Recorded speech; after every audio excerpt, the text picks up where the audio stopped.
Hello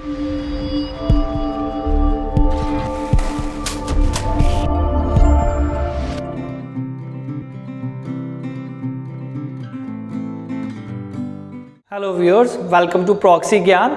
आज हम आपके सामने रेशियो एंड प्रोपोर्शन का पार्ट 2 डिस्कस करेंगे। पहले लेक्चर में हमने देखा था एक रेशियो क्या होती है, एक प्रोपोर्शन क्या होती है, प्रोपोर्शन का थोड़ा सा मैथमेटिकल एनालिसिस किया था और हमने एक रेशियो का टाइप देखी थी इन्वर्स रेशियो, कि अगर एक गिवन रेशियो दी है तो इन्वर्स रेशियो कैसे निकाल सकते हैं। आज कुछ आपके बोर्ड पे स्क्रीन पे सामने कुछ जो हैं वो टाइप्स लिखी गई हैं, बहुत इजी सी टाइप्स हैं। कभी कभी क्वेश्चन इन पे आ जाता है और समझ लिया ऐसा क्वेश्चन आ गया तो वो मार्क्स बस आपके हैं। तो ठीक है, तो अब इनको डिस्कस करते हैं। सबसे पहले डुप्लीकेट रेशियो। तो अगर आपके पास एक रेशियो दी हुई है, एक रेशियो A/B दी गई है, तो इसका डुप्लीकेट क्या होगा।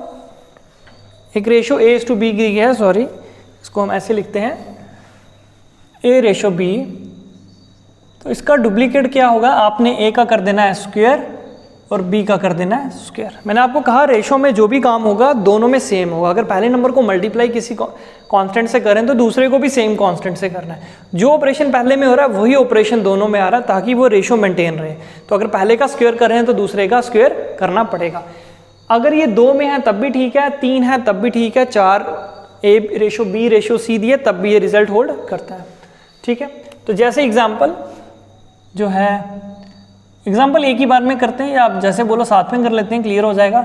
आपको 2/3 दिया है तो पूछे इसका डुप्लीकेट निकालो। Find the duplicate ratio of 2/3। ठीक है, क्वेश्चन हम लिख सकते हैं find the duplicate ratio of 2/3। तो क्या करेंगे, 2 का स्क्वायर और 3 का स्क्वायर। तो ये किसके बराबर आएगा, 2 का स्क्वायर 4, 3 का स्क्वायर 9। तो डुप्लीकेट रेशियो ऑफ 2/3 इज 4/9। ठीक है, समझ आ गया, मुश्किल है नहीं, इजी है। सब डुप्लीकेट रेशियो, तो A और B का अगर आपको पूछे सब डुप्लीकेट रेशियो क्या होगी, तो आप A का करोगे अंडर रूट और B का भी क्या करोगे, अंडर रूट। A का भी अंडर रूट, B का भी अंडर रूट। तो कैसे करेंगे, ऐसे कोई क्वेश्चन आ जाए, एग्जाम्पल में लिखता हूँ यहाँ। एग्जाम्पल आपको पूछे 4/25 का सब डुप्लीकेट रेशियो बताओ। Find the sub duplicate ratio of 4/25। थोड़ा सा मैं बड़ा लिख देता हूँ। तो 4/25 का सब डुप्लीकेट रेशियो कैसे निकालेंगे, जब सब लग गया तो 4 का करेंगे अंडर रूट। तो 1/2 का क्या मतलब होता है, इसको मैं यहाँ लिख देता हूँ अंडर रूट A और अंडर रूट B। तो 4 का क्या करेंगे, अंडर रूट लेंगे और दूसरे का भी अंडर रूट लेना पड़ेगा, जो काम पहले में किया वही दूसरे का। तो 4 का अंडर रूट होता है 2 और 25 का 5। तो 4/25 की सब डुप्लीकेट रेशियो क्या है, 2/5। देखो कितना इजी सा सवाल है, बस एक नाम है तो नाम क्लियर होना जरूरी है। तो डुप्लीकेट रेशियो भी होगी, सब डुप्लीकेट भी। डुप्लीकेट में स्क्वायर किया, सब डुप्लीकेट में अंडर रूट किया। तो अब आगे ट्रिप्लीकेट। आई होप आपको थोड़ा सा आइडिया हो गया होगा कि ट्रिप्लीकेट में क्या करेंगे। तो अगर आपके पास रेशियो A/B है तो ट्रिप्लीकेट में क्या करेंगे, ट्रिपल A का क्यूब और B का क्यूब। तो ये हो गया आपकी ट्रिप्लीकेट रेशियो। क्वेश्चन कैसा हो जाएगा, find the triplicate ratio of 3/4। Bar bar ordered pair में लिख रहा हूँ मैं। तो 3/4 की ट्रिप्लीकेट रेशियो क्या होगी, 3 का क्यूब और 4 का क्यूब। तो 3 का क्यूब 3 3 9 3 27, 4 का cube 6 4 4 16 4 64। So the triplicate ratio of 3/4 is 27/64। ठीक है, समझ आ गया। सब ट्रिप्लीकेट A और B का सब ट्रिप्लीकेट क्या होगा, A की पावर 1/3 क्यूब रूट और B का क्यूब रूट। सब लग गया तो 1/, हो जाएगा। जहाँ स्क्वायर होता था वहाँ अंडर रूट और जहाँ क्यूब होता था वहाँ क्यूब रूट। तो एग्जाम्पल, अगर आपको 8 और कुछ छोटा सा नंबर ले लेते हैं 64, इसकी पूछे सब ट्रिप्लीकेट रेशियो क्या होगी, STR सब ट्रिप्लीकेट रेशियो, तो क्या होगी, पहले नंबर का क्यूब रूट और दूसरे नंबर का क्यूब रूट। तो होता है 8 का क्यूब रूट क्या होता है 2, मतलब 2 को 3 बार करो तो 8 आता है, इसलिए 2 क्यूब रूट बन जाता है 8 का रेशो 4। 64 का क्यूब रूट है 4। So the sub triplicate ratio of 8 ratio 64 is 2:4। तो इन एक बार मैं थोड़ा सा रिकैप कर लेता हूँ। डुप्लीकेट रेशियो में दोनों का स्क्वायर कर दो, सब डुप्लीकेट रेशियो में दोनों का अंडर रूट कर दो, ट्रिप्लीकेट में जैसे नाम बता रहा है ट्रिपल क्यूब कर दो, और सब ट्रिप्लीकेट में दोनों की पावर जो है वो 1/3 दैट इज क्यूब रूट कर दो। तो ये था कुछ रेशियोज के कुछ बेसिक से क्वेश्चंस। अब हम चलते हैं थोड़ा सा और आगे, कुछ और क्वेश्चंस जो देखने में सिंपल होंगे और सॉल्व करने में भी सिंपल होंगे। ठीक है, कुछ क्वेश्चंस देखते हैं हम। ये आते हैं कंपाउंड रेशियो के अंदर। किसके अंदर? Compound ratio. कंपाउंड रेशियो में बेसिकली करते क्या हैं, हमारे पास 2 रेशियोज दी होती हैं, उनकी हम एक रेशियो बनाते हैं।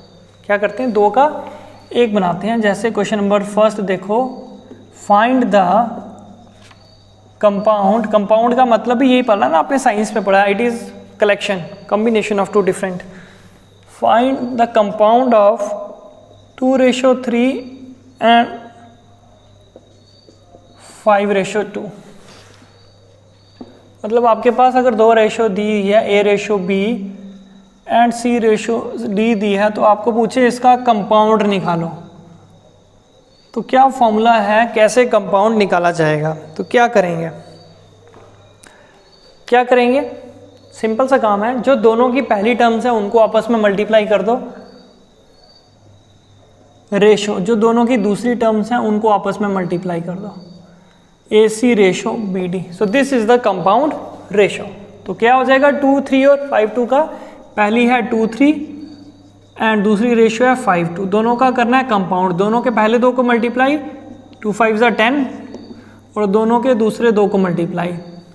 लिख भी देता हूँ मैं, 2 × 5 रेशो 3 × 2 विच इज 10:6। क्या 10:6 ही आंसर है? सोच लीजिए आपने ये निकाला, लेकिन पेपर में जो ऑप्शन दिए हैं ये दिए हैं 5:3, 3:5, 2:5, D none of these।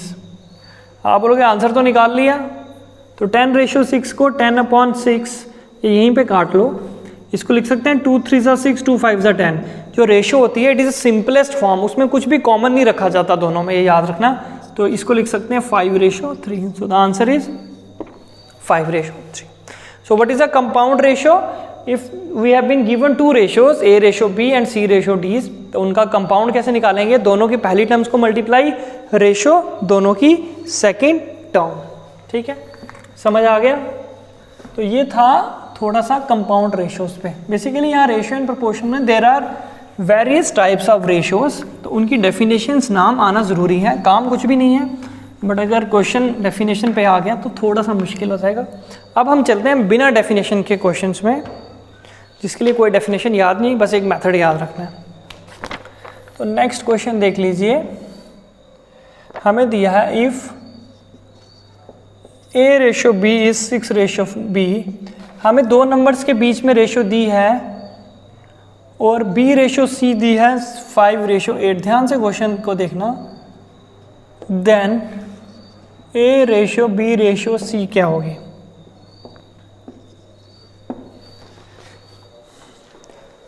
तीन चीजें हैं, A, B and C। A, B and C जो रेशियो होती है it is a comparison, it is a inter related comparison. जैसे कि मैं आपको बोलूं A सपोज करो, A को मैं रिप्रेजेंट कर रहा हूँ इससे, और B को रिप्रेजेंट कर रहा हूँ इससे, और C को मैं रिप्रेजेंट कर रहा हूँ इससे। तो अगर आप यहाँ से देखो A और B में B A से डबल दिख रहा है या A B से आधा है, तो इसका क्या मतलब B बड़ा ही है। अगर मैं B और C को कंपेयर करूँ तो अब C B से डबल है और B जो C से आधा है ना। तो A और B को कंपैरिजन करें तो B बड़ा बन रहा है, बट B और C को करें तो B छोटा बन रहा है। सो ये डिपेंड करता है कंपैरिजन में हम किसके साथ कर रहे हैं हमारा कंपैरिजन। तो हमें ए और बी की रेशो भी दी है और बी और सी की रेशो भी दी है इंडिविजुअली अलग अलग। अब तीनों को इकट्ठा करके बोल रहा है अब इनकी रेशो करो कि तीनों में क्या क्या समानताएं हैं, तीनों में क्या फ़र्क है, कौन बड़ा है कौन छोटा है, किसको क्या कंपोनेंट मिल रहा है। तो ऐसे क्वेश्चंस को कैसे करेंगे, तो सबसे पहले हमें दी है ए रेशो बी, वो दी है कितनी, तो ए बी सी ऐसे ऊपर लिख लेंगे। पहले ए रेशो बी, तो ए रेशो बी ऐसे लिख लेंगे। हमें ए रेशो बी रेशो सी निकालनी है ना, तो मैं ऐसे लिख लूँगा ए रेशो बी रेशो सी। ए रेशो बी पहले दी है 6 और 5, ठीक है। फिर दिया बी रेशो सी 5 और 8, 6 और 5, 5 और 8। अब तीनों को कंबाइन करना है। कंबाइन कैसे करेंगे, जब भी आप कंबाइन करने के लिए जा रहे हो तो आपको पता दोनों में कॉमन क्या है, बी। तो जो दोनों में कॉमन है अगर वो सेम है, अगर वो दोनों में सेम है तो इसको एज इट इज़ नीचे उतार दो 5। जब आपने इनको एज इट इज़ नीचे उतार दिया तो इनको भी एज इट इज़ नीचे उतार दो 8 और 6, क्योंकि इसके साथ तो कुछ है ही ना जिससे कंपेयर करें। तो 6 वैसे का वैसा, 8 वैसे का वैसा, 5 सेम होने के कारण, कॉमन होने के कारण सेम आ गया। तो देयरफॉर ए रेशो बी रेशो सी हमें क्या मिल गया, 6 रेशो 5 रेशो 8। ठीक है, समझ आ गया कि अगर हमें ए रेशो बी दिया और एक बी रेशो सी दिया, दोनों को कंबाइन करना है तो क्या करेंगे, सबसे पहले देखेंगे क्या जो हमें बी दोनों में दिया सेम है। अगर बी सेम है तो उसको वैसे का 5 का 5 ही नीचे उतार दें और 6 और 8 तो वैसे ही अकेले हैं, साथ में आ जाएंगे। सो ए रेशो बी रेशो सी क्या आ जाएगा, ये आ जाएगा। अब इतनी अच्छी किस्मत तो है नहीं कि हर बार जो बी है दोनों में सेम हो, तो अगर वो अलग हो जाए तो क्या करेंगे। मान लो ये है 4 रेशो 5, ये है 4 रेशो 5 और इसको मान लेते हैं ये है 10 रेशो 9। ए 4 रेशो 5 और 10 रेशो 9। तो सेम ये क्वेश्चन है, ए रेशो बी रेशो सी निकालो, ठीक है, ए रेशो बी रेशो सी निकालो। तो क्या करेंगे, तो एक दिया है 4, बी दिया है 5, बी दिया 5 बिल्कुल 5 है, और दूसरे का बी जो दिया वो दिया 10 और सी दिया 9। तो अब बताओ अब क्या करेंगे। तो पहले तो ये सेम था वैसे उतार दिया, अब ये दोनों अलग हैं। अब हम क्या करेंगे, ये कोशिश करेंगे क्या इन दोनों को सेम बनाया जा सकता है। तो सेम बनाने के लिए आपको पता है हम क्या करते हैं, हम रेशोज को मल्टीप्लिकेशन कर सकते हैं। अगर प्रोवाइडेड अगर पहले नंबर को किया तो दूसरे को भी करना है, या दूसरे को किया है तो पहले को भी करना है। तो 5 का 10 बनाया जा सकता है, कैसे, with the help of multiplication. अगर 5 को 2 से मल्टीप्लाई करें, तो अगर 5 को 2 से मल्टीप्लाई करें तो ये क्या बन जाएगा, अगर इसको 2 से मल्टीप्लाई करें, क्योंकि हमने इन दोनों को सेम बनाना है, अगर सेम बनाएंगे तो नीचे उतार सकते हैं। तो ये बनेगा अगर 5 को 2 से, मतलब ये बनेगा ए रेशो बी रेशो सी। 5 को बनाना है 10, तो 2 से मल्टीप्लाई किया, अगर इसको किया तो इसके जो साथ बैठा है उसको भी करना पड़ेगा, तो ये बन जाएगा 8। तो इसको तो हम कुछ नहीं करेंगे क्योंकि ये तो वैसे ही 10 था और हमें दोनों को सेम करना था। तो हमने इसको 10 रेशो 9 रखा, इस 5 को बनाया 10, उसके लिए 2 से मल्टीप्लाई किया। अगर रेशो के दूसरे कंपोनेंट को कर रहे हो तो पहले को भी करना है। तो 4 बन गया 8, 5 बन गया 10। अब ये दोनों सेम आ गए, और प्रीवियस मेथड में आपने देखा था 10 वैसे का वैसा आ जाता है और जो बाकी बचते हैं वो तो वैसे ही खुद आते हैं। तो आंसर इज 8 रेशो 10 रेशो 9। ठीक है, तो अगर B कॉमन है, पहले क्वेश्चन में देखा, तो इसको कॉमन पोर्शन उतार दो, A और C वैसे के वैसे लिख दो। अगर B कॉमन नहीं है तो क्या दोनों को सेम बनाया जा सकता है, तो किसी एक गिवन इक्वेशन फर्स्ट और सेकंड में से किसी को मल्टीप्लाई करके दूसरे के बराबर बना दो। ठीक है, समझ आ गया। तो ये रहा हमारा A का। अब मान लो क्वेश्चन ऐसा है कुछ, A रेशो B दिया है 6 रेशो 7 और B रेशो दिया है 8 रेशो 9। ये 6 7 दिया है पहले में और दूसरे में 8 और 9 दिया है। अब बताओ क्या करेंगे।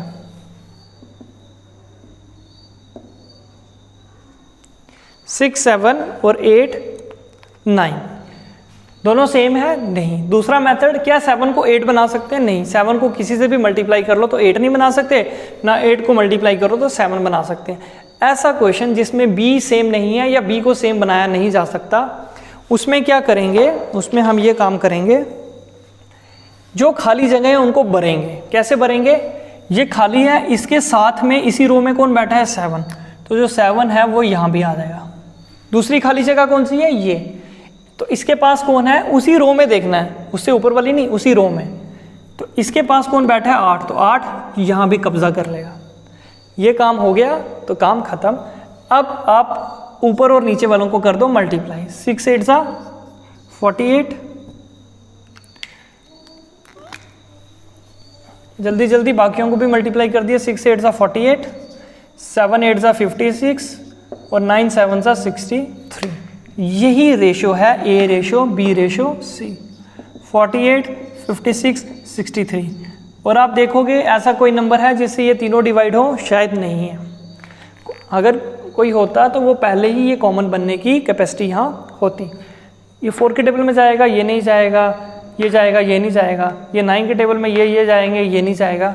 सो that is the ratio A ratio B ratio C. क्या कि अगर जो बी सेम नहीं है, ना बनाया जा सकता है, तो उस केस में जो हम खाली जगह हैं उनके जो एडजेसेंट हैं, इसके पास ये बैठा है इसको लिख देंगे, इसके पास ये बैठा है इसको लिख देंगे और ऊपर से नीचे मल्टीप्लाई कर देंगे, ऊपर से नीचे मल्टीप्लाई कर देंगे, हमें मिल जाएगा हमारा answer A ratio B ratio C. ठीक है, समझ आ गया? तो आगे चलते हैं। समझ आ गया तो हम कोशिश करेंगे हम मैक्सिमम टाइप्स को डिस्कस कर पाएँ, ताकि ये ना हो इजी सा क्वेश्चन आए किसी भी एक पर्टिकुलर टाइप से और वो हमसे स्किप हो जाए। मैथमेटिक्स में अगर आप थोड़ा सा भी ध्यान दो, थोड़ी सी भी प्रैक्टिस दो, तो जो आप क्वेश्चन बनाओगे वो ठीक बनेगा, या तो बनेगा नहीं या बनेगा तो ठीक बनेगा। इंग्लिश में आई थिंक आप क्वेश्चन अटेम्प्ट कर सकते हो, बट मे बी आप गलती कर दो। तो मैथमेटिक्स में ये है, जो बनेगा वो सही बनेगा। ठीक है, अब नेक्स्ट क्वेश्चन जो देखो आप, नेक्स्ट टाइप जो है, क्वेश्चन नंबर आप खुद लिखते जाओ। अगर आपको दिया है if 2a equals to 3b, ये क्वेश्चन बता रहा हूँ, then a ratio b equals to, option भी दे देते हैं, आप बोलेंगे ऑप्शन नहीं देते, 3 ratio 2, 2 ratio 3, 2 ratio 5, 2 ratio 3 ratio 4। ऐसा क्वेश्चन आ जाए तो क्या करोगे? सबसे पहले मैं 2 के लिए एक सिंपल मेथड बता देता हूँ, फिर एक जनरल मेथड बताऊंगा, क्योंकि जो सिंपल मेथड होता है वो 2 के लिए लगता है, 3 के लिए नहीं लगता, तो इसलिए मुझे दोनों बताना ज़रूरी है। आपको पता है ए रेशो बी का मतलब क्या होता है? सबसे पहले ए रेशो बी मतलब ए अपॉन बी। तो मुझे यहाँ दिया हुआ है 2a इक्वल्स टू 3b, तो मुझे ए रेशो बी मतलब ए इज टू बी चाहिए, तो मैं यहाँ ए यहाँ रखता हूँ, जो बी है वो यहाँ ले आता हूँ, तो जो बाकी बच गया उसको राइट साइड में 3 यहाँ और 2 यहाँ, और ए रेशो बी ए अपॉन बी और 3 अपॉन 2 का मतलब 3 रेशो 2, तो मेरा आंसर आ गया। ए रेशो बी क्या है? ए रेशो बी इज 3 रेशो 2। सो आप बोलोगे बहुत इजी था, बट 3 में आएगा तो थोड़ी सी मुश्किल हो जाएगी, इसलिए हम क्या करेंगे जो है वो एक जनरल मेथड भी डिस्कस करेंगे। तो इसका दूसरा मेथड है, और क्या करो, जैसे हमने पहले देखा इसमें इन्वर्स रेशियो में हम एलसीएम निकाल देंगे। जो आपको नंबर दिख रहे हैं 2 और 3 दिख रहा है ना, इनका एलसीएम ले लो, तो 2 और 3 का एलसीएम आया 6। अब 6 को डिवाइड कर दो पहले नंबर से, वो है 2 रेशो, फिर 6 को डिवाइड कर दो दूसरे नंबर से, वो है 3, तो आपका आंसर आ जाएगा 3 रेशो। सेम आंसर है, बट 2 के लिए ऑब्वियसली ये इजी है तो हम यही करेंगे, लेकिन 3 आ जाए तो इसलिए ये मेथड भी आना चाहिए। तो जनरल मेथड इज एलसीएम लो और एलसीएम को गिवन नंबर्स के कोफिशिएंट से डिवाइड कर दो। ठीक है, वो क्यों? क्योंकि अगर क्वेश्चन ऐसा आ गया if 2a equal to 3b equal to 4c, then a ratio b ratio c क्या होगी, फाइंड आउट करनी है, ये बताओ। तो उस केस में ये जो मेथड है, ये वाला मेथड काम नहीं करेगा, उसमें यही मेथड काम करेगा। तो उसको देख के जल्दी से वीडियो पॉज करके आप ट्राई कीजिए। तो क्या करेंगे, सबसे पहले एलसीएम लेंगे। किसका एलसीएम? 2, 3 और 4 का। 2, 3, 4 का एलसीएम क्या आएगा? वो नंबर जो तीनों के टेबल में आ जाए, सबसे छोटा हो, तो 8 आएगा, नहीं आएगा 12 आएगा। तो 12 इज द एलसीएम। अब क्या करेंगे, 12 के 3 हिस्से, पहले 2 से डिवाइड, फिर 3 से डिवाइड और फिर 4 से डिवाइड। क्या आ जाएगा 6:6 आ गया, 4 आ गया और 3 आ गया, 6:4:3। तो देयरफॉर A:B:C क्या आएगा 6:4:3। सब बहुत इजी से क्वेश्चंस हैं, एक मेथड है जिसको हमने फॉलो करना है इनको डील करने के लिए। ठीक है, क्लियर हो गया? इरेज कर दूं मैं? तो आई होप आपको समझ आ गया होगा क्या कर रहे हैं हम, कैसे कर रहे हैं। कुछ मेथड्स कॉमन हैं, ज़्यादा से ज़्यादा एलसीएम यूज़ हो रहा है, तो आप ये भी देख रहे होंगे तो एलसीएम पढ़ते क्यों हैं? इसलिए पढ़ते हैं HCF और एलसीएम क्योंकि उनका यूज़ काफ़ी है।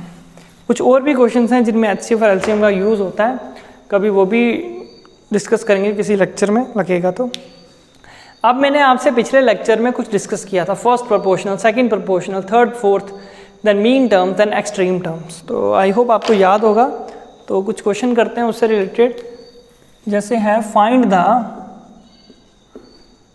उसका एनालिसिस भी शायद आपने याद रखा होगा। Find the fourth proportional, find the fourth proportional, किसका फोर्थ प्रोपोर्शनल निकालें? बोलो नंबर 2, 3, 5 एंड 21।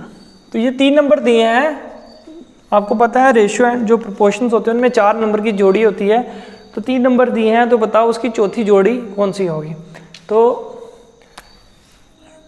पहला ये दिया है तो दूसरा ऐसा लिखेंगे, तीसरा ऐसा लिखेंगे और चौथा इसके बाद आना चाहिए, और उसका नाम नहीं पता तो उसका नाम रख लो x, और ये x ही हमें निकालना है। ऐसे लिखते हैं ना प्रोपोर्शन में, अगर 4 नंबर प्रोपोर्शन में है तो पहला नंबर, रेशियो दूसरा नंबर, देन प्रोपोर्शन का साइन, फिर तीसरा और चौथा। इसका क्या मतलब होता है? इसका मतलब होता है 3/5, इसका मतलब होता है इक्वल टू 21/x, और x निकालना है तो x इधर आ जाएगा, 3 7 21, x इधर आ गया, 7 × 5, तो देयरफॉर x कितना आ गया 35। x की वैल्यू क्या निकल गया, आ गई 35। तो ऐसे ही ये मैंने फोर्थ लिया था, आपको सेकंड भी मिसिंग दिया हो सकता है, ये मिसिंग दिया होगा, ये तीनों दिए होंगे। ये सेम मेथड लगाना, पहले चारों को लिख दो, जो अननोन है उसकी जगह x लिख दो, इसको मैथमेटिकल कन्वर्ट करो, रेशो को डिवाइड की फॉर्म में लिखो, प्रोपोर्शन की जगह इक्वालिटी लिखो और सॉल्व कर दो, कैंसिलेशन करो, लेफ्ट हैंड राइट साइड को सिंप्लीफाई करो और find the value of the unknown x। ठीक है, समझ आ गया? तो आगे चलते हैं। अब ये नहीं बोलना कि हम थर्ड सेकंड सबके क्वेश्चंस करें, वो आपको प्रैक्टिस करनी है कि थर्ड प्रोपोर्शनल मिसिंग है तो कैसे निकलेगा। ठीक है, तो अब अगला क्वेश्चन चलते हैं, तो थोड़ा सा अलग है, उसमें हम 2 गायब करने लगे हैं। Find the mean proportional between, किस किस के बीच का निकालें बताओ? 64 एंड और 81 ले लेते हैं। तो मीन टर्म्स आपको याद होंगी कौन सी होती हैं? जो बीच की टर्म्स होती है, जो बाहर की होती है उनको बोलते हैं एक्सट्रीम।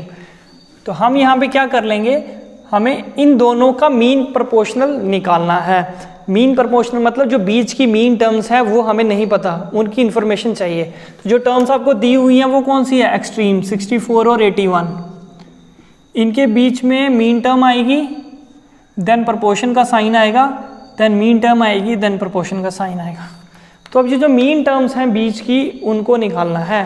तो ऐसे क्वेश्चंस में जब आपको 2 टर्म्स दी गई हों और पूछा हो फाइंड द मीन प्रोपोर्शनल, इसका मतलब जो टर्म्स दी गई हैं वो एक्सट्रीम टर्म्स हैं, उनको लिख दो, और मीन टर्म्स जो होंगी वो सेम होंगी, x and x। Find the mean proportional मतलब मीन प्रोपोर्शनल मीन टर्म्स निकालनी है, उनको हम सेम लेंगे, जो दिए हैं उनको एक्सट्रीम रखेंगे। तो ये था इसका जो है रेशियो एंड प्रोपोर्शन में उनको लिखने का तरीका। तो इसका क्या मतलब है? और मैथमेटिकली 64/x, इसका मतलब इक्वल टू, इसकी जगह आया इक्वल टू x/81, और ये x इधर गया तो मल्टीप्लाई हो गया x², यहाँ पे आया 64 × 81। अब आप बोलोगे मल्टीप्लाई क्यों नहीं किया, कैंसिल क्यों नहीं किए? देखो, और x² को मैं यहाँ ले आता हूँ, यहाँ आएगा 64 × 81। आपको पता है अगर प्लस इक्वालिटी के उस साइड जाता है तो माइनस बन जाता है, मल्टीप्लाई डिवाइड हो जाता है, वैसे ही स्क्वायर बन जाता है अंडर रूट। तो ये स्क्वायर यहाँ जाएगा तो ये बन जाएगा अंडर रूट 64 मल्टीप्लाई 81। तो ये अंडर रूट हम अलग अलग कर सकते हैं, 64 का अलग कर सकते हैं, 81 का अलग कर सकते हैं। ये x है और x इक्वल टू 64 का अंडर रूट है 4 और 81 का 9, सो 9 4 ज़ा 36। तो देयरफॉर x कितना आ गया, इसका मतलब जो मीन प्रोपोर्शनल आया वो कितना आया, that comes out to be 64 का अंडर रूट इज 8, 8 ज़ा 64 और 9 8 ज़ा 72। So the mean proportional between A and B is between this 64 and 81 is 72। तो आई होप आपको ये जो बेसिक टर्म्स थी first second third proportional fourth, उसमें से मिसिंग हो तो भी पता चल जाएगा कैसे निकालना है। और अगर क्वेश्चन ऐसा हो मीन प्रोपोर्शनल निकालना हो तो मतलब आपको एक्सट्रीम टर्म्स दी हुई हैं जिसका मतलब है, तो उनको लिखेंगे, मीन को लेट कर लेंगे x और यूजिंग द मैथमेटिकल एनालिसिस इसको मैथमेटिकल फॉर्म में लिख के हम सिंप्लीफाई कर लेंगे। सो आई होप आपको रेशो एंड प्रोपोर्शन का समझ आया होगा। रेशो के क्वेश्चन कैसे करने हैं, डेफिनेशंस कुछ हैं उनको याद रखना है और क्वेश्चन बहुत इजी आता है एग्जाम में, डेफिनेटली क्वेश्चन बनने वाला है। आपके साथ कुछ क्वेश्चन हमने शेयर किए हैं, उन्हें सॉल्व कीजिए, प्रैक्टिस कीजिए। मिलते हैं आपके साथ अगले लेक्चर में। Thank you.